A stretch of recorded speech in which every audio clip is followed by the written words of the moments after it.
Maayong adlaw kanatong tanan. Tungod sa tinguha sa administrasyon ni Mayor Ismael Pempo Martinez nga mapalapnag og masayran sa tanang katawhan sa bayawan ang tanang mga programa ug mga aktibidades sa syudad, gituyo pagmugna ang Multimedia Bureau aron musaysay sa tanang lakaw sa atong mayor ug uban pang mga opisyales. Ang musunod mao ang mga kalihukan nga gitambungan sa atong mayor ug mga opisyales sa dakbayan sa bayawan.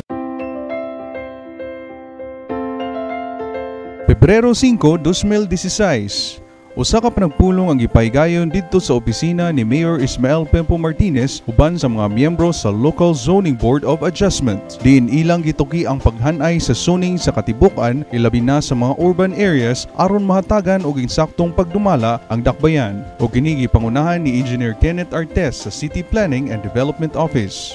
Ang maong panagpulong gitambungan nila ni Konsehal Ernesto Tihing, Konsehal Danilo Lamis ug mga kawani sa dakbayan nga may kalambigitan sa maong board meeting. Pebrero 8, 2016, nitambong ang mga opisyales sa dakbayan nga gipanguluhan ni Mayor Ismael Pempo Martinez sa opening ceremony sa gipaygayon nga Niraa Meet didto sa dakbayan sa Bacolod sa probinsya sa Negros Occidental nga nagdala sa temang One Island, One Region, One Vision.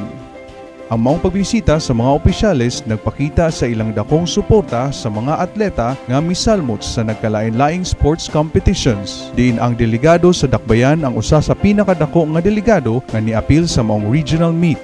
Atol sa pag-abri sa maong unang Niraa o Negros Island Regional Athletic Association Meet, usa ka parada sa mga athletes, coaches, dinuyugan sa mga opisyales nga miapil o kini gisundan sa usa ka programa ug diin didto gipataas ang mga bandera sa mga niapil ug diin ang bandera sa dakbayan gidala og gipataas nila ni Konsehal Peter Paul Renacia ug Mrs. Ofelia Hermosa, ang DepEd Superintendent sa Bayawan City Division.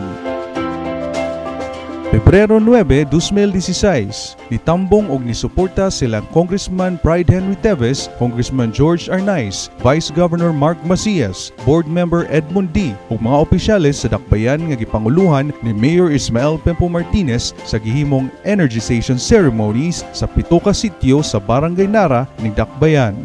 Ang sitio Kadalugan, ang sitio Terong, ang sitio Tigbao, ang sitio Busay, ug ang 3 ka sityos, Sitio Bantayan, Purok 4 ug Sitio Duyan-Duyan.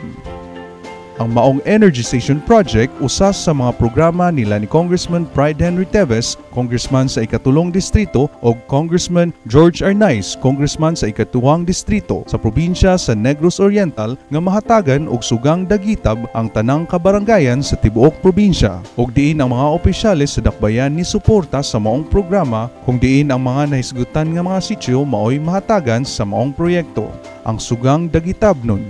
Ug sila giabi-abi sa mga katawhan ug opisyales sa maong barangay nga gipanguluhan ni Kapitan Nicolas Aragon. Pebrero 10, 2016, usa ka panagpulong ang gihimo sa City Social Welfare and Development Office nga gipanguluhan ni Mrs. Marchita Tuale didto sa SP Session Hall ning Dakbayan. Ang maong panagpulong gihimo aron sa pagtuki sa mga nagkalain-laing proyekto ug programa nga pagahimuon ilalom sa maong departamento.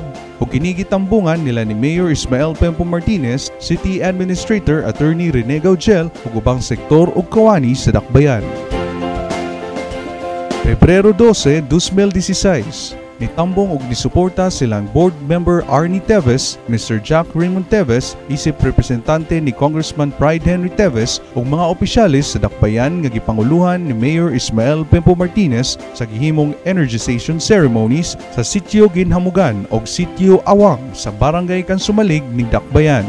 Ang maong energization project usa sa mga programa nila ni Congressman Pride Henry Teves, Congressman sa ikatulong distrito o Congressman George Arnaiz, Congressman sa ikaduwang distrito sa probinsya sa Negros Oriental nga mahatagan og sugang dagitab ang tanang kabarangayan sa tibuok probinsya. Ug diin ang mga opisyales sa dakbayan misuporta sa maong programa ug diin ang mga nahisgutan nga mga sitio maoy nahatagan sa maong proyekto. Ang sugang dagitab nun. Ug sila giabi-abi sa mga katawhan ug opisyales sa maong barangay nga gipanguluhan ni Kapitan LBN Bilando.